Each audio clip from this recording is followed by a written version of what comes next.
Vamos a tener la lectura en esta hora en el primer libro de Samuel, en el capítulo 4, Samuel capítulo 4, y estaremos leyendo en el versículo 10 del primer libro de Samuel.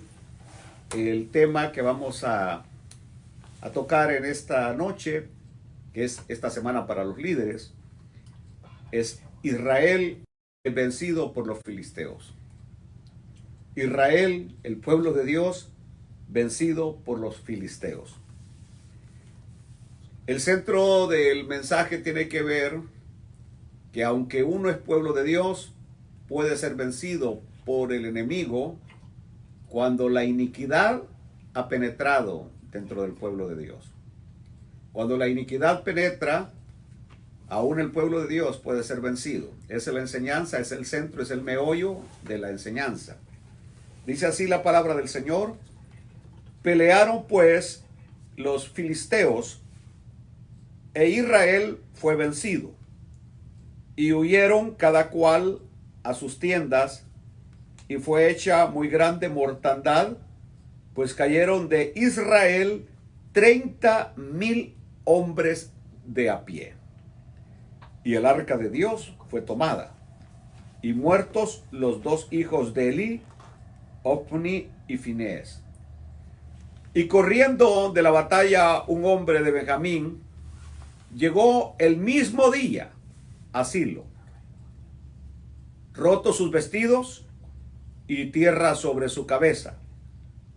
Y cuando llegó, he aquí que Elí estaba sentado en una silla, vigilando junto al camino, porque su corazón estaba temblando por causa del arca de Dios.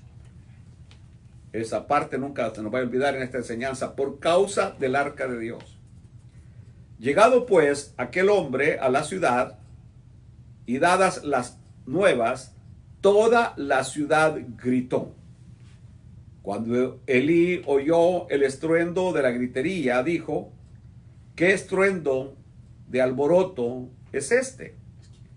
Y aquel hombre vino aprisa y dio las nuevas a Elí.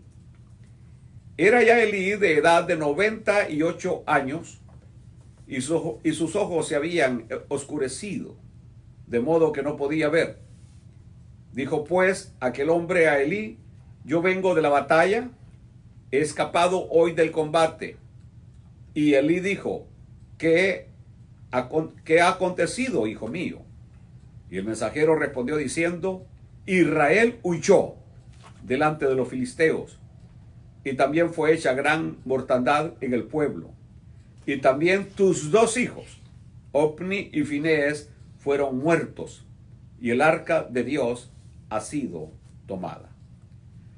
Y aconteció que cuando él hizo mención del arca de Dios, observen esto, no cuando le dijo de la muerte de los hijos, sino cuando le dijo del arca de Dios. Es decir, le ha de haber dolido como cuando mencionó que sus hijos habían muerto. Pero su reacción ahorita de duelo, de dolor, lo que le impacta tremendamente a su corazón es cuando escucha acerca del arca.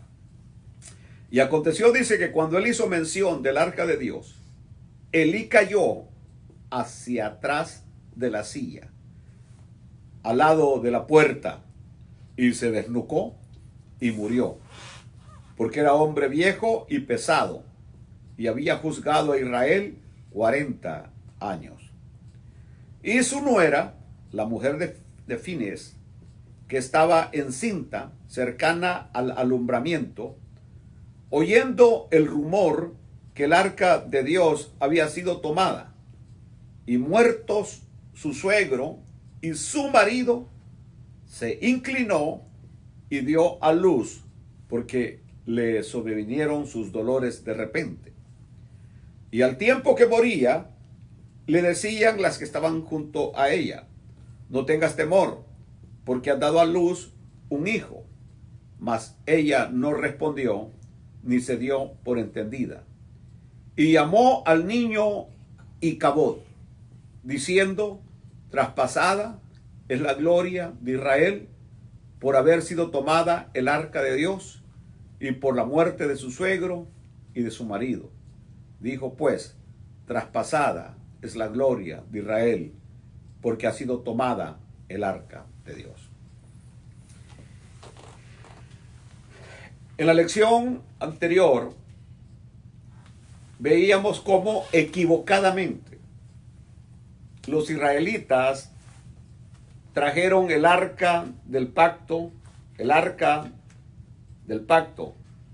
al campamento donde estaban a punto de enfrentarse con los filisteos.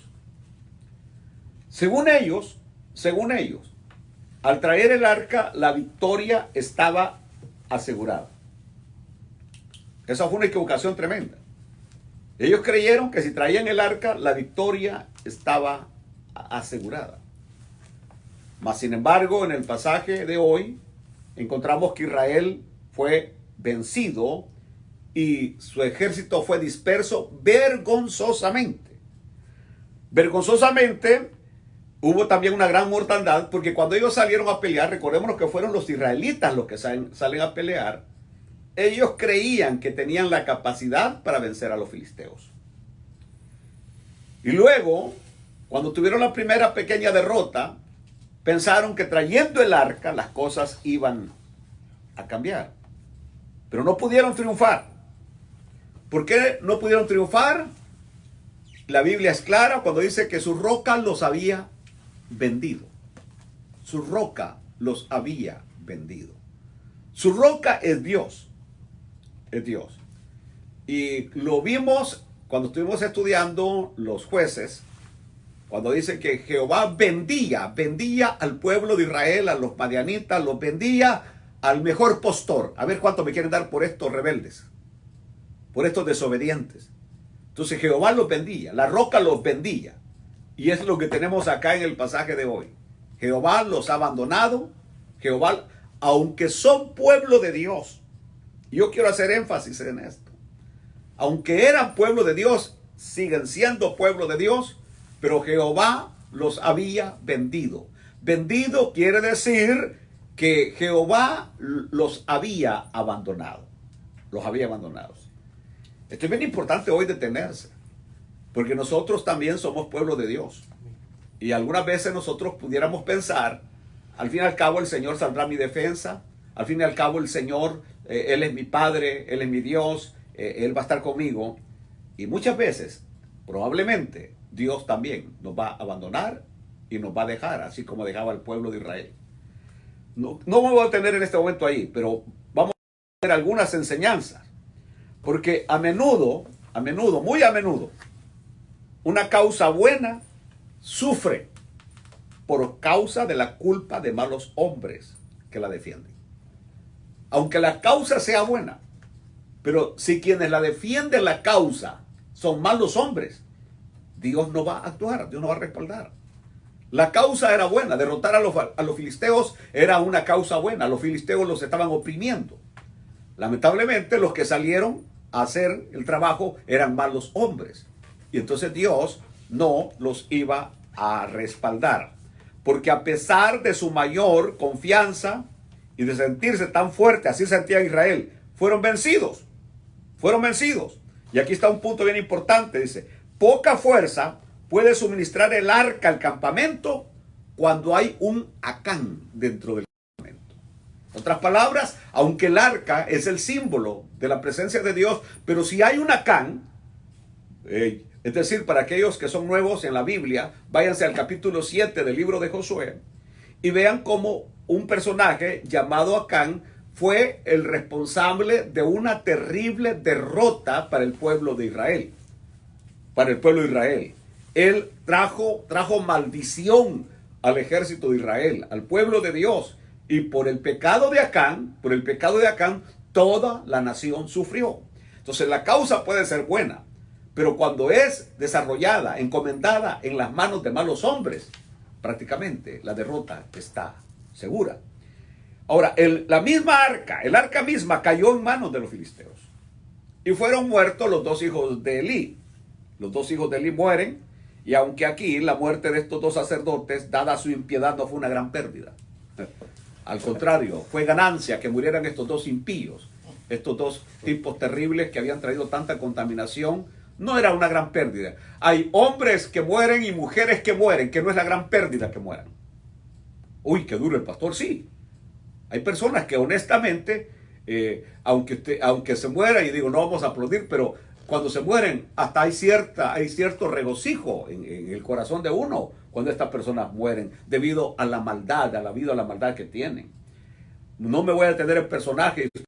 Pensaron que iba a hablar de quizás de Hugo Chávez o de Nicolás Maduro o de Fidel Castro. No vamos a poner nombres. Pero hay personas que le han hecho mucho daño. Hitler le hizo mucho daño a la humanidad. Mussolini le hizo mucho daño. Stalin, Marx le hizo mucho daño a este mundo. Y otros personajes más que le han hecho mucho daño. Bueno, pero estos mueren en la batalla. Y dije, no es una gran pérdida. Pero de todas maneras, enuncia un terrible juicio. Enuncia que Dios no estaba nada contento con lo que estaba sucediendo. Bueno, una vez más, aquí se está cumpliendo la palabra que había venido a la casa de Elí, la palabra que vino a la casa de Elí por aquel profeta y luego por los labios de Samuel, ahora se está cumpliendo perfectamente. Llega la noticia a Silo. Ha habido una gran mortandad, han muerto 30,000, ¿qué? 30,000 hombres, 30,000 hombres de a pie, 30,000 hombres murieron. Una de las causas por las cuales Israel era vencido por los filisteos, y ustedes que son estudiosos hoy de la Biblia deben de saberlo, era porque Israel no contaba con las armas que los filisteos contaban. Israel todavía no conocía el hierro, y los filisteos tenían carros de hierro y tenían espadas de hierro, es decir, se enfrentaban en una lucha desigual que si Dios no actuaba, los israelitas iban a ser vencidos.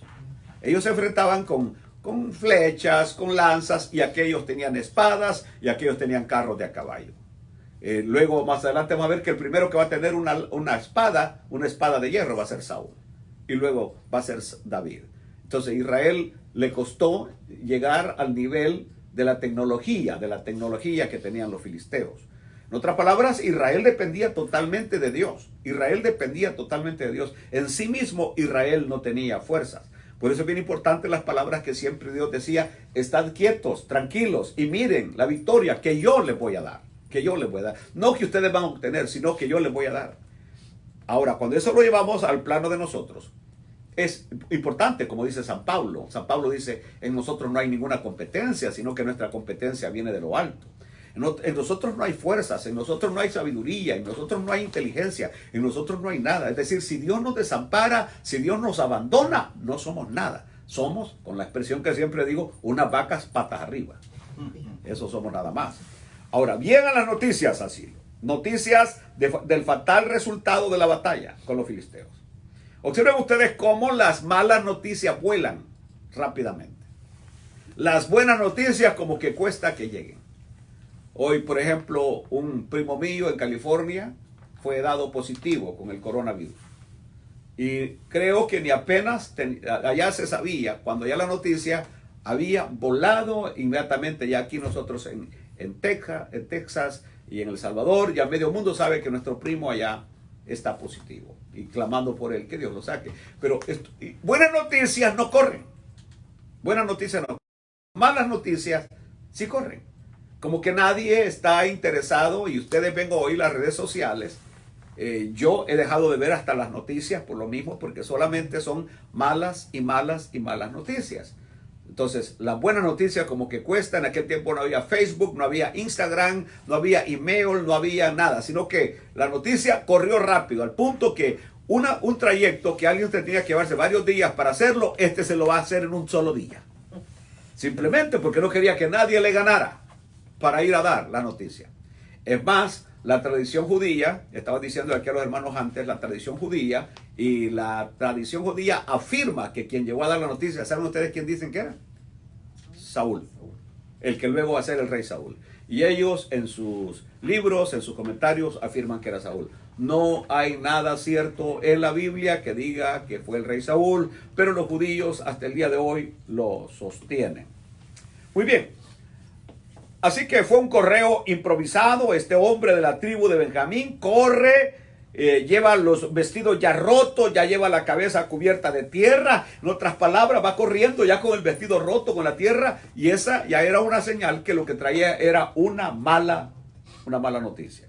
Una mala noticia. Algo trágico había sucedido. Observen ustedes que cuando va llegando a la ciudad de Silo, Elí está sentado junto a la puerta de entrada. Ahí está Elí, ahí está sentado, le han puesto una silla, ahí está el anciano ciego, de 90 y algo de años, viejo ya, Elí está allí vigilando. ¿Cuál es la razón por la cual está ahí sentado en una silla al lado de la puerta? Y que dice que el mensajero, aunque Elí está sentado ahí, pasó de largo y llegó hasta la plaza donde estaba la multitud esperando las noticias. No se detuvo primeramente con Elí, sino que se va directamente a donde está la gente a dar la noticia. Cuando aquella gente escucha las circunstancias agravantes de lo que había pasado, la gran mortandad, imaginen ustedes 30,000 hombres, cuántas mujeres estaban quedando viudas, cuántos hijos estaban quedando huérfanos, y todo producto de una mala decisión. La decisión de salir a pelear sin consultar a Dios. Porque si hubieran consultado a Dios, Dios le hubiera dicho, no lo hagan, no vayan, no estoy de acuerdo, no estoy con ustedes, primero tienen que limpiar esto y esto antes de que salgan. Entonces cuando se oyó el griterío que prácticamente retiñeron los oídos, tal como lo había profetizado a través de Samuel, que los que lo oyeran, prácticamente los oídos le iban a reteñir, así como estaba predicho en el capítulo 3, versículo 11. ¿Ve? Entonces, es decir, a todos les desfallecía el corazón, y prácticamente esta era una de las peores, más grandes noticias que había llegado. El arca nunca más regresaría a Silo. ¿Saben ustedes que esto es importante? El arca nunca más regresaría a Silo. Es decir, salió de Silo y nunca más va a regresar a Silo. La próxima vez que el arca regrese a Israel va a ser a Jerusalén, cuando David va a ir por ella, pero no a Silo, no más a la ciudad de Silo. Dios mío, cuando yo pienso en esto, pienso yo en algunos de nosotros que algunas veces gustamos de cierto privilegio de parte de Dios, que el arca, es decir, el arca de su presencia, reposa sobre nosotros. Y que de repente una decisión equivocada puede hacer que esa presencia se aleje para nunca más regresar. Es decir, puede seguir uno siendo cristiano, puede seguir congregándose, pero nunca más volver a sentir el sabor y el gozo que sentía, porque la presencia se alejó. Es lo que le va a pasar a Silo hoy. Esa es la razón por la cual de alguna manera Elí está ahí, esperando la gran noticia. Y aunque estaba viejo, ciego, pesado, observen ustedes que esto es bien importante, les voy a enseñar. No quiso quedarse en la habitación de su casa, no en los momentos que se estaban viviendo. Y nosotros estamos aquí haciendo hoy un trabajo. Pudiéramos estar en casa y estar cuidándonos de gente que encontramos por la calle, de gente que nos saluda y que de alguna manera estamos corriendo cierto riesgo. Y estar en la habitación de su casa. Pero en un momento como hoy, que nosotros no estuviéramos al frente de la batalla, que no estuviéramos haciendo lo que estamos haciendo, demostraríamos que para nosotros la causa de Dios no tiene valor. Elí está mostrando, al estar sentado, ya viejo, ciego, de 90 y pico de años, pesado, gordo, y estar ahí sentado a la entrada de la ciudad, está mostrando que para él la causa de Dios era más importante que sus intereses personales. Y aquí es una lección para nosotros. La causa de Dios debe tener prioridad sobre nuestros intereses personales. Debe tener prioridad sobre nuestros intereses familiares. Debe tener prioridad sobre cualquier cosa nuestra. Es decir, tenemos que colocar primeramente los intereses de Dios por encima de nuestros intereses, por encima de lo secular y de lo personal. Él podía haber estado a sus anchas en su casa, pero no, está ahí esperando las noticias. Aunque anciano, está esperando las noticias. No podía ver, pero pudo oír el estruendo. No podía ver, pero pudo oír el estruendo, el griterío del pueblo. Y percibió por el griterío que algo terrible, desastroso, había sucedido. Era un grito de lamentación y el relato de la derrota de Israel, más la mortandad que había sucedido a los soldados, pesaba mucho sobre él. ¿Por qué pesaba mucho sobre él? Porque él era el juez de Israel. Tenía 40 años. Tenía 40 años de ser el juez de Israel. Entonces, por ejemplo, hoy, en estos momentos que nosotros estamos pasando, y yo le estoy pidiendo a mi Señor y le oro a mi Dios, que cuando esto termine, podamos pasar revista, pasar revista al ejército de la iglesia y poder decir cero pérdidas. Cero pérdidas. O sea, algunos, es decir, fueron heridos en la batalla, pero no murieron en la batalla. Fueron heridos en la batalla, pero no murieron en la batalla. Y por un momento, si cuando el hermano Alfredo estaba allá en esa situación, por un momento quizás en algunos, y muchos dijeron, él ya no sale de allí ya no lo vamos a volver a ver nunca más.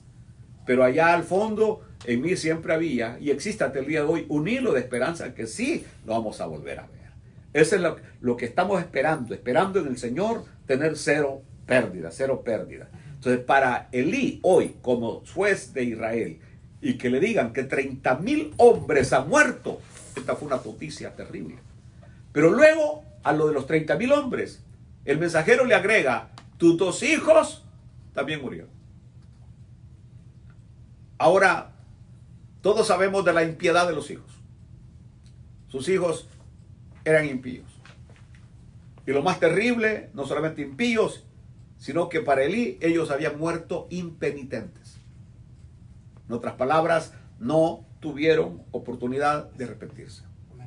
Y uno puede sentir dolor por un hijo de uno que muera. Pero que murió en las manos de Dios. Que se fue con Dios, que se fue con Cristo. Duele, pero hay esperanza. Pero cuando un hijo impenitente muere, cuando uno sabe que el hijo, que eso traspasa el corazón de todo padre. Y tendría que venir lamento, tendría que no ser uno humano para no lamentar la pérdida de un hijo, de una hija que muere impenitente. Mas sin embargo, Elí recibe la noticia y hasta ahí no dijo nada, no se lamentó nada, sino que su lamento es cuando escucha que el arca había sido tomada por los filisteos. En otras palabras, le dolió lo de sus hijos. Pero lo que realmente quebró su corazón, lo que lo hizo llevarse las manos a la cabeza y que en ese momento su silla se va para atrás, es cuando escucha que el arca ha sido tomada. ¿Por qué razón? Porque él tuvo toda la oportunidad y tenía toda la autoridad para que cuando vinieron los ancianos o mandaron los ancianos a pedir el arca, él hubiera podido decir no.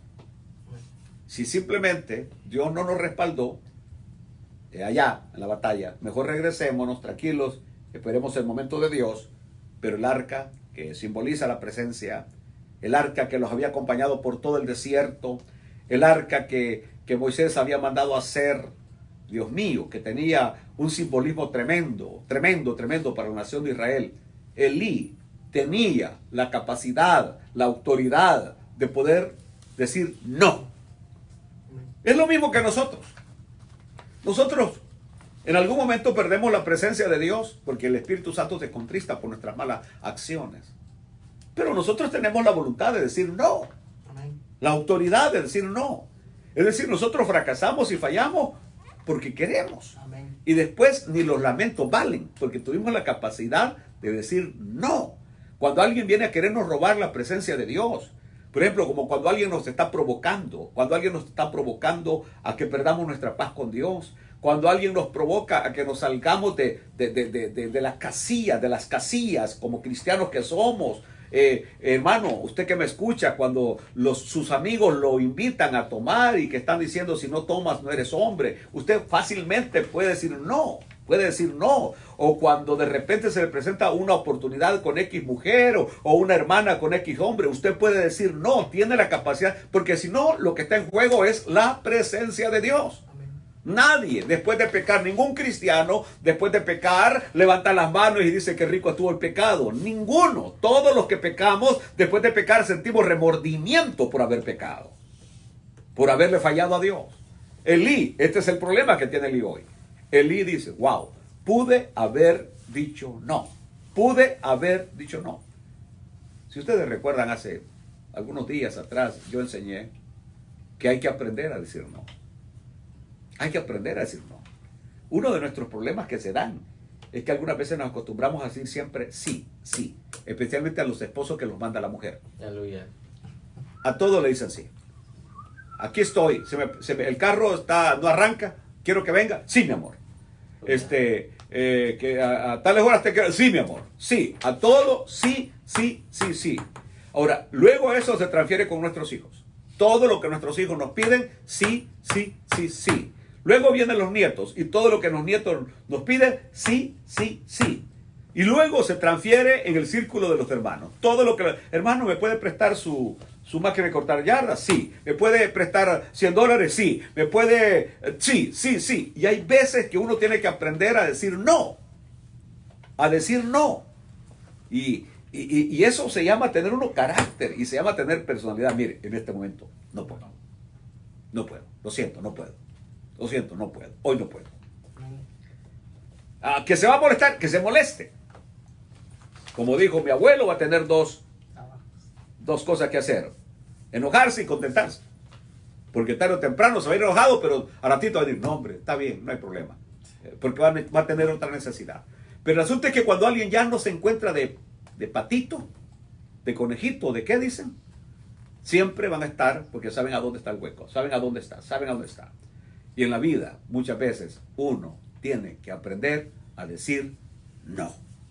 Hermano Henry, no. Amén. No. No.